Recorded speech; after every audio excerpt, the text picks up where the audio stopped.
Alright guys, I'm starting work on the hooking up all the high voltage stuff, or stuff over 120 volts and so on and so forth. So I already showed you in the previous video the layout. Right now this is the number 4, number 5 is auxiliary, but number 4 on the ballast, going into a 50 amp ballast. It's what this can handle for a couple of minutes. It'll get warm, but it can handle it for a couple of minutes. There's the couple contactors, and then those two transformers, plus this transformer, which will be going somewhere like this. It'll be kind of in a configuration like that. And it'll be tight, but I think I can get it to work, so that's how that layout's going to be. And of course, Big Bertha will be right here in the center. So over here, let's see, I've got 2 holes there and there. I have 2 50 amp plugs. So this one I'm going to take one of the hots directly to here, and then we have 2 different sections. So you have the 240 volt tap and the 480 volt tap, and then so from the 240 volt tap to neutral you get 120, 0 to 120. From here to the other hot you get 0 to 240, and from here to the other hot you get 0 to 480.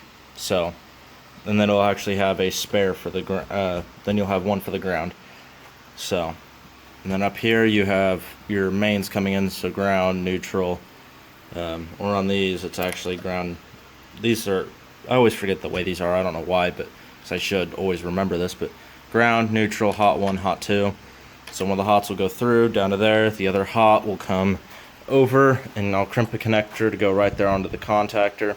And then I'll just use that as a main bus bar to go to the rest of things. And the other side of that hot will go from there to another. I think that will only go to one more contactor, because then I will be pushing just that through, and then it'll be a neutral as well. So I'll use hot there, neutral there, and then on the output of there you'll have output of this. You'll have hot and another hot.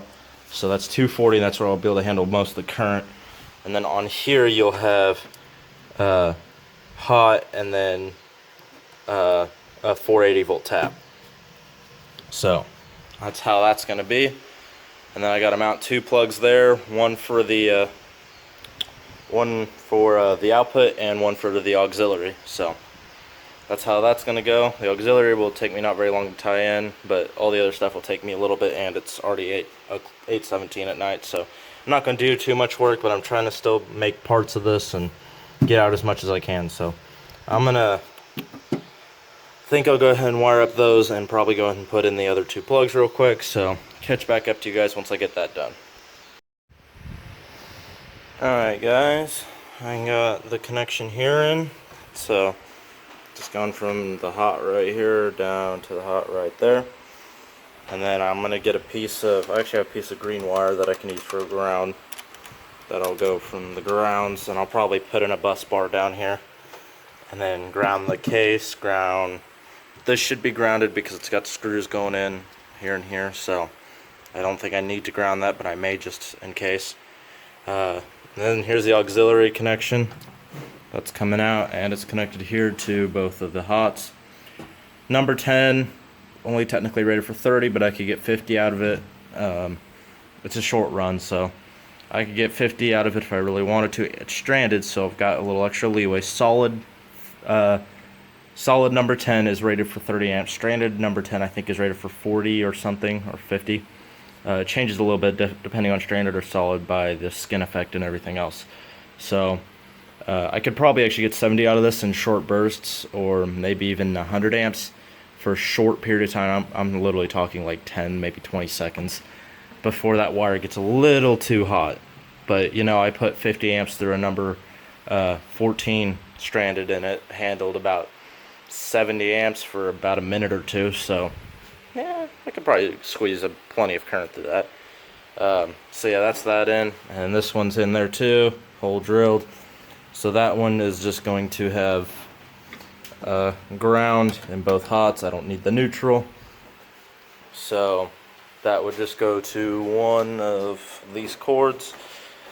I don't know if I showed this, but this is the wire I'm using It's a 6 conductor of number 6 cell tower cable is what it actually is, because cell towers run at 48 volts DC.